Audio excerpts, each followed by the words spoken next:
10 গুণের নারীকে আল্লাহ তাআলা ভালোবাসেন। 10টি গুণ যে নারীর মাঝে আছে আল্লাহ তাআলা স্বয়ং তাদেরকে অনেক বেশি ভালোবাসেন। সে নারী কারা, কি কি গুণ তাদের মাঝে থাকতে হবে যে আল্লাহ ভালোবাসবেন, সেই গুণগুলো আজকে আমরা আমাদের তাফসীর প্রোগ্রামে জেনে যাব। ঠিক আছে ইনশাআল্লাহ। নাম্বার 1, যে গুণের নারীকে আল্লাহ তাআলা ভালোবাসেন তাদের মাঝে নাম্বার 1 হচ্ছে সেই নারী যে নারী অভিযোগ কম করে। যে নারী অভিযোগ কম করে তাকে আল্লাহ তাআলা ভালোবাসেন।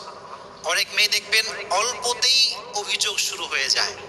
কেবল বিয়ে করে আসছে, একটু স্বামীর আচরণ খারাপ হয়ে গিয়েছে, শুরু করে দিল কথা যে জীবনে কি করলাম, কেমন স্বামী পাইলাম, পুরো জীবনটাই আমার শেষ হয়ে গেল, অভিযোগের কোনো শেষ নেই। আবার আছে অনেক ওয়াইফ এরকম দেখবেন যে স্বামী সারা জীবন খাওয়ায়, সারাটা জীবন দেয়, কোনো একদিন একটু কমতি হয়ে গেলে বলে যে তুমনে আজ তক মুঝে क्या दिया, कुछ भी नहीं दिया। সারা জীবন দিলা কি আমার, সারা জীবন আমি না খেয়েই থাকলাম, কোন জামাটা দিলা ভালো জামা, এটা অভিযোগ করে।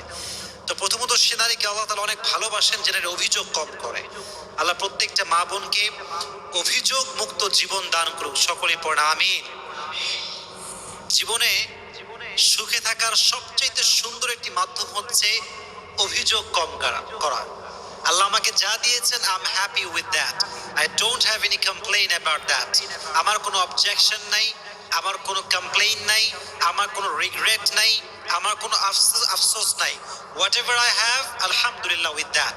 সকলেই বলেন আলহামদুলিল্লাহ। তাহলে আজ থেকে সুখী হতে চাইলে অভিযোগ কম করবেন, রাজি আছেন তো ইনশাআল্লাহ? তাহলে 1 নাম্বার সে নারী যে অভিযোগ কম করে, আল্লাহ লাভস হার ভেরি মাচ, আল্লাহ তাকে অনেক ভালোবাসে।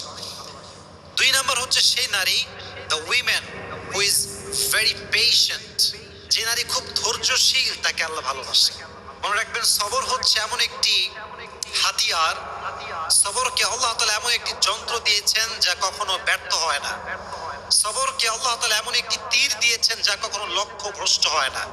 সবরকে আল্লাহ তাআলা এমন এক বিজয়ী সৈনিক বানিয়েছেন যেটা কখনো পরাজিত হয় না। সবরকে আল্লাহ তাআলা এমন এক সুরক্ষিত দুর্গ বানিয়েছেন যা কখনো ধ্বংস হয় না। সুবহানাল্লাহ পড়েন।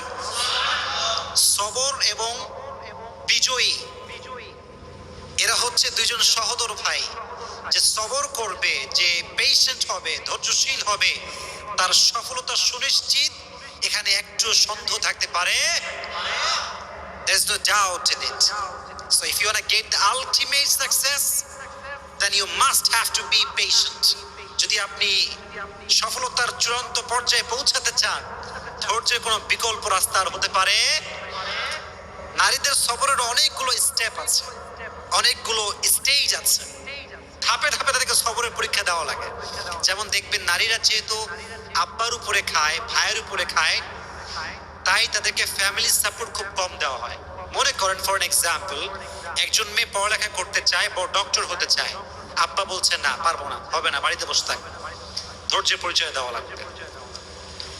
বিয়ে হয়ে গিয়েছে এমন এক যুবকের সঙ্গে যে গাঁজাখোর, মদখোর, স্বামী স্ত্রীর যে ভালোবাসার সম্পর্কটা বোঝে না, কিচ্ছু বোঝে না।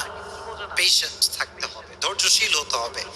বিয়ে হয়ে গিয়েছে মেয়েটার, শাশুড়ি অনেক খারাপ, এই ক্ষেত্রে সবরের প্রয়োজনটা যুবক ভাইয়েরা আছে না নাই? সবর লাগবে। মনে রাখবেন বাংলাদেশে যত ডিভোর্স হয়, কথাগুলো মনোযোগ দিয়ে শুনবেন, তার সবচেয়ে বড় কারণ হচ্ছে নারীরা ধৈর্যশীল নয়। স্বামী ছোট্ট একটা কথা বলে এটাকে তিল থেকে তাল বানিয়ে দেয়, ঠিক কিনা যুবক ভাই? তাল বানিয়ে দেয়, আর সংসারটা অল্পতেই ভেঙে যায়। এজন্য নারীদেরকে ধৈর্যশীল হতে হবে। আরো একটা পয়েন্ট শেয়ার করতে চাই বিনয়ের সাথে। বোনদেরকে আমি খুব সম্মান করি এবং আমি বোনদের বিষয়গুলো খুব সুন্দর করে হাইলাইট করা ট্রাই করি, এই জন্য যে নারীরা হচ্ছে অনেক সম্মানের জায়গা, এটা অনেক সম্মানের জিনিস। বন্ধুকে বলো, বোন আপনি যখন দেখছেন যে আপনার শাশুড়ি খারাপ, আপনার স্বামী খারাপ, আপনার শ্বশুরও খারাপ, আপনার ননদ খারাপ, দেবরও খারাপ, সবাই খারাপ, they are all against of you, সবাই আপনার বিরুদ্ধে আছে। But believe me, trust me, if you have patience, and if you are patient, Allah will help you ইনশাআল্লাহ। যে প্রত্যেকটা সিচুয়েশন আল্লাহর উপরে ভরসা করতে পারে। আল্লাহ বলছে ওমাই ইয়াতাওয়াক্কাল আলাল্লাহি ফাহুয়া হাসবু, তুই যদি আমাকে বিশ্বাস করতে পারিস প্রত্যেকটা সিচুয়েশনে, আমি আল্লাহ একাই তোর জন্য যথেষ্ট হয়ে যাব। সুবহানাল্লাহ পড়লেন না? নারীরা হচ্ছে বাই প্রন একটু ইমোশনাল হয়, আবেগী হয়, একটুতেই আবেগ, একটুতেই কান্নাকাটি। কথা ঠিক কিনা যুবক ভাইরা বলো? একটুতে আবেগী হয়ে যায়। তুমি দেখবা পৃথিবীতে সবচেয়ে বেশি ঠকে হচ্ছে নারীরা। এর কারণ কি জানো? বিশ্বাস করে খুব সহজে। তবে আমি যে পরিমাণ মেসেজ পাই, আমি বুঝতে পারি যুবকরা মেয়েদের সঙ্গে অনেক বেইমানি করে, অনেক গাদ্দারি করে।